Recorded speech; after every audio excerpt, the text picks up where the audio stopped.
Hello guys, welcome to my channel. जैसा कि आपने थंबनेल और टाइटल पढ़ ही लिया होगा, हम बात करेंगे जो बीएड वर्सेस बीटीसी का विवाद चल रहा है उसके बारे में और सुपर टेट वैकेंसी के बारे में कि हमारे जो सुपर टेट की वैकेंसी है कब तक आने की आशंका है या कि इस साल आएगी भी या नहीं। जैसे बहुत सारे यूट्यूब चैनल पर दिखा रहे हैं, तो मैं आपको वो वीडियो दिखाऊंगी जहाँ पर हमारे शिक्षा मंत्री का बयान आया है जो ये हैं, और जो ये वाले मंत्री जी हैं उन्होंने क्या बोला है। उन्होंने बोला है अगर आपको वैकेंसीज देनी ही नहीं है तो इतने लाखों छात्रों का क्यों भविष्य बेकार कर रहे हैं, उनसे बीएड डीएलएड कोर्सेज क्यों कराए जा रहे हैं 4-5 साल से, जब 4-5 साल से कोई भर्ती आई ही नहीं है। तो आपको ये सारी इन्फॉर्मेशन इस वीडियो पे मिलेगी, आप स्टार्टिंग से लेके एंड तक बने रहिएगा। पहले मैं आपको बताऊंगी कि क्या मुद्दा है, फिर मैं आपको वीडियो दिखाऊंगी जिसमें इन दोनों मंत्रियों ने जो अपने अपने बयान दिए हैं। जैसा आपको पता है आपकी 69,000 भर्ती के बाद से कोई भर्ती नहीं आई है, उसके भी 6800 रुकी हुई है। तो उसके बाद आपका आया था जब सीएम योगी जी के इलेक्शन हुए थे कि आपकी 16-17 हज़ार वैकेंसी निकाली जाएंगी, उन्हें पास भी की गई। लेकिन इलेक्शन हो गए, वो भर्तियों का आता पता नहीं, वो भर्ती गायब हो गई। फिर अब दोबारा से हो रहा है, बीच में आई थी 51,000 पद खाली हैं, 68,000 पद खाली हैं, कभी 97,000 पद खाली हैं। लेकिन अब जो मैं आपको वीडियो दिखाऊंगी उसमें उन्होंने बोला है कि अभी फ़िलहाल कोई पद खाली नहीं है, हमारे जितने रेशो होते हैं छात्र अनुपात, छात्र और उनका टीचर का, वो हमारे बराबर है।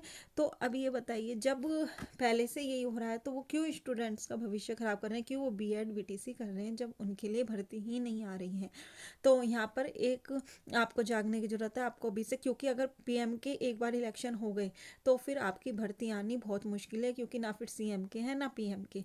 तो आपको जागने की ज़रूरत है, एकजुट होकर। अब आपके एग्ज़ाम्स भी हो गए, अब आपको केवल प्राइमरी पे ही फोकस करना है, सुपर टेट की ही। तो आपको एकजुट होकर अपना मुद्दा उठाना पड़ेगा, ट्विटर कैंपेन चलाना पड़ेगा, या फिर आपको वहाँ पर रैलियाँ निकालनी पड़ेंगी, तभी आपकी भर्तियाँ आएंगी।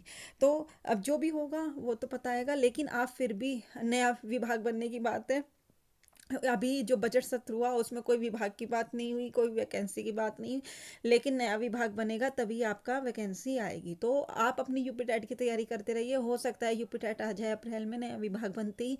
और सुपर टेट को आपको टाइम मिल गया, अभी 4-5 महीने का तो है ही है, क्योंकि फिर यूपी टेट को भी 3 महीने लग जाएंगे।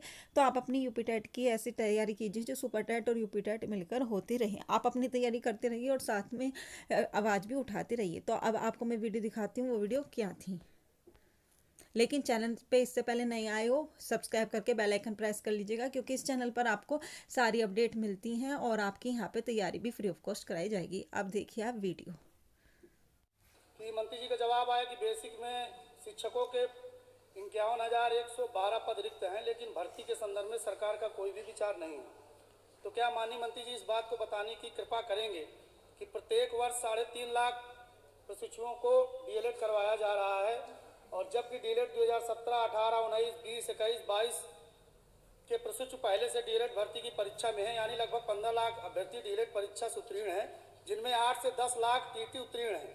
ऐसे प्रशिक्षकों को शिक्षक भर्ती कब होगी? सरकार या तो शिक्षक भर्ती निकालेगी या हर साल कब भर्ती होगी, इस पर अवगत है। एक तीसरा मैं उनके उत्तर पे ही आ रहा हूं। माननीय सदस्य ने चिंता जताई कि बच्चों को पढ़ाने के लिए शिक्षक हमारे परिषदीय विद्यालय में नहीं। तो मैं माननीय सदस्य को जानकारी देना चाहता हूं कि वर्तमान में ये जो हमारे पद सृजित हैं, ये पद सृजित आज के समय के नहीं है, ये पुराने समय के हैं, और पुराने छात्रों की संख्या के हिसाब से ये पद सृजित किए गए थे। आज वर्तमान में जो हमारे पास छात्रों की संख्या है और जो शिक्षकों की संख्या है, जो छात्र और शिक्षक का अनुपात होता है, जो कि प्राइमरी में एक शिक्षक पे 30 बच्चों का होता है और अपर प्राइमरी में 35 बच्चों पे एक शिक्षक का होता है। तो वर्तमान में जो हमारे पास शिक्षक हैं, हमारे शिक्षा मित्र, अनुदेशक और प्राइमरी के हमारे शिक्षक मिला करके ये पीटीआर जो हमारा रेशियो है, टीचर्स का, बच्चों का और शिक्षक का रेशियो, इसको हम लोग पूरा करते हैं। और वर्तमान में हमारे पास शिक्षक की कोई भी कमी अभी बेसिक शिक्षा विभाग के अंतर्गत नहीं है।